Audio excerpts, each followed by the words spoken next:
Allow me at the onset to congratulate Ambassador Evanson Hall, the permanent representative of St. Kitts and Nevis, on his recent assumption as chair of this distinguished permanent council.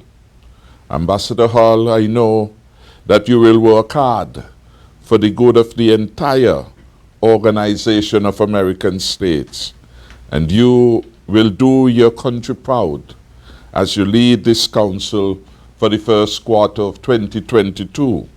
My very best wishes to you on behalf of the grateful nation of St. Kitts and Nevis. I am particularly honored to be able to address the Permanent Council of the OAS on the theme of resilience and sustainability for development. Could there be a more important theme for us all at this point as we continue to confront the health, social, and economic challenges caused by the onslaught of COVID-19 and the continuing existential threat of climate change?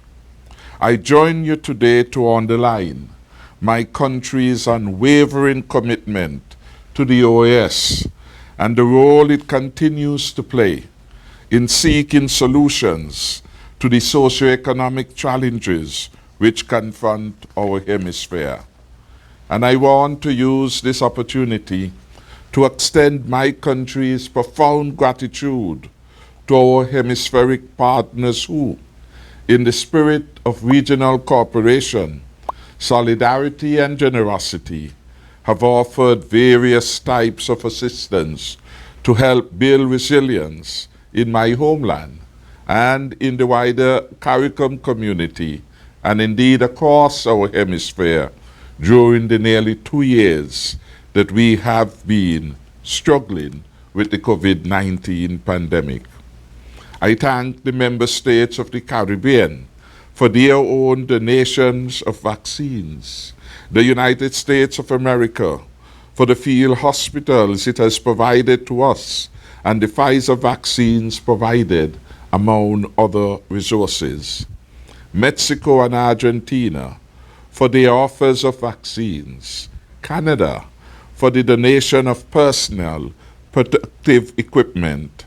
Colombia for supporting the improvement to port safety at this difficult time of air travel, and all other OAS partners who have contributed to the COVAX facility and other multilateral mechanisms. Certainly, it is only by working together, as we have been doing, that we can defeat the virus, re-energize our economies, and put our people back to work, thereby securing the prosperity for the people of the Americas. Although no longer a member of the OAS, it would be remiss of me not to mention the contribution of Cuba to our region with the deployment of its medical brigade, supporting the work of medical and health practitioners across the Americas.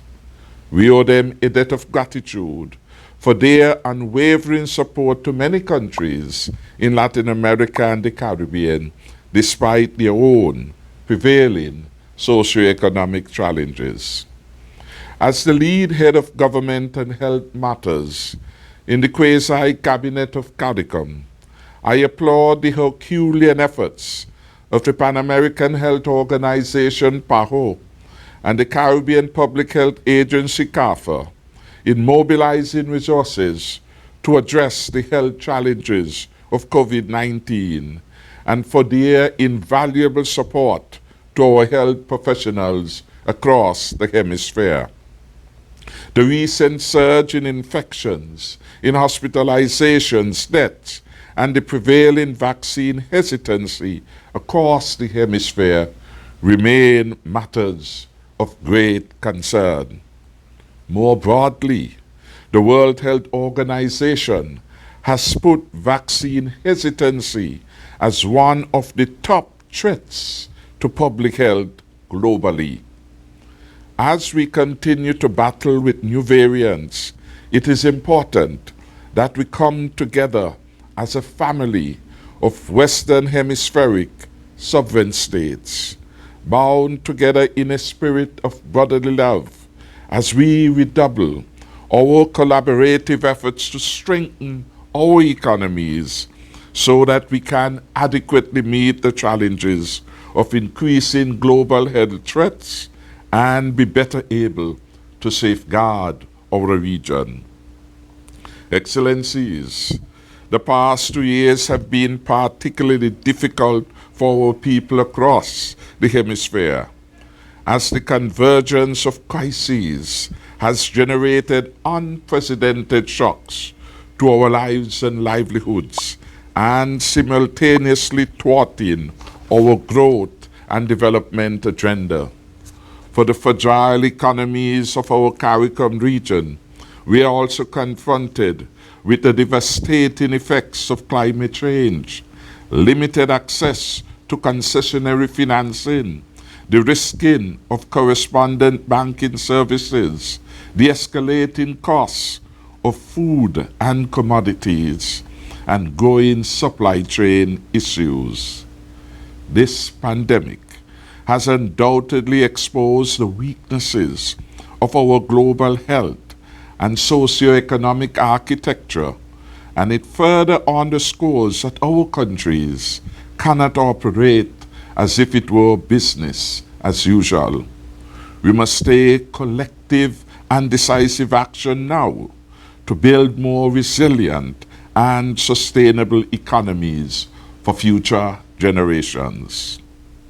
For small island developing states striving to coexist with the virus while protecting our already fragile economies, there are 4 facets of resilience that merit consideration in the pursuit of a robust and sustainable recovery. These, in my view, are economic resilience, environmental resilience, social resilience, and disaster resilience. Although we often conveniently find it necessary to identify resilience as a national mission or objective, it is by no means sufficient. There are no historical units of measure that allow us to know how resilient we were 40 years ago, how resilient we are today, and the level of resilience that we aspire to achieve 5 to 10 years into the future. Indeed, there is no acceptable composite index of resilience. But all is not lost. There are readily available and universally accepted underlying forces that are measurable, that can be monitored carefully to assess our vulnerability to exogenous forces. If we fail to recognize the significance of these forces, and if we fail to develop and put in place performance measures that monitor our progress, we will likely find ourselves in the same place that we were 20 or 30 years ago, with unacceptably high rates of unemployment, low rates of income and growth, and attendant high rates of poverty in the hemisphere, propelling a massive human capital flight as our best and brightest head for the exits in search of better alternative opportunities or the so-called greener pastures. Economic resilience, in my view, can be improved through expansionary monetary and fiscal policies. And we have seen some of this happening in the United States of America, in Europe, and elsewhere. In my experience and the experience of St. Kitts and Nevis, lower personal and corporate tax rates, lower interest rates, lower debt-to-GDP ratios, and increased levels of foreign direct investments are critical to our economic development and indeed our economic resilience. We have also found that those policies and measures are disproportionately positive for the least wealthy among us. That is, these policies and measures are disproportionately negative for the least wealthy among us, propelling the entire country forward together. We have, in a manner of speaking, to adopt the slogan of the OAS, more rights for more people, while offering performance measures that allow us to evaluate our economic performance and resilience. The chair, our ambassador and permanent representative, gave a review of the standing of St. Kitts and Nevis, but allowed me, as the Prime Minister of this my beloved country, to report that St. Kitts and Nevis has performed well on a number of economic performance scorecards that we monitor closely. The World Bank data for 2019, for example, shows that, setting aside the United States of America and Canada, which are not in our peer group, St. Kitts and Nevis ranked third among the remaining 32 OAS sovereign states in per capita GDP. Only the Bahamas and Panama were higher. Recent data shows that St. Kitts and Nevis received the #1 global ranking for its innovative Citizenship by Investment program in 2021. The country has also demonstrated a capacity for living within its means by reeling in our debt load from a high of 186% debt to GDP in 2010 to about 40.6% before the COVID struck in 2020. Its current account surplus has allowed us to offer a generous package of benefit to workers who have been displaced as a consequence of the global pandemic.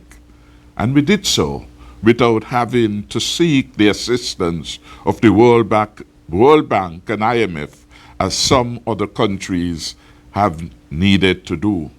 Indeed, the distinguished Secretary General made reference to IMF report which indicated that St. Kitts and Nevis entered the pandemic with the strongest reserves within the hemisphere.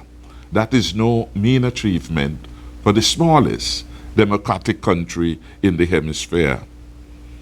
In terms of our innovative citizenship program, which was introduced in 1984 as part of our vision of creating a new pathway for growth and development, and to bring additional resources within St. Kitts and Nevis, resources of people, resources of finances, to help with our development. We are pleased with the historic record number of member states within the hemisphere and beyond that has provided visa-free agreements with St. Kitts and Nevis.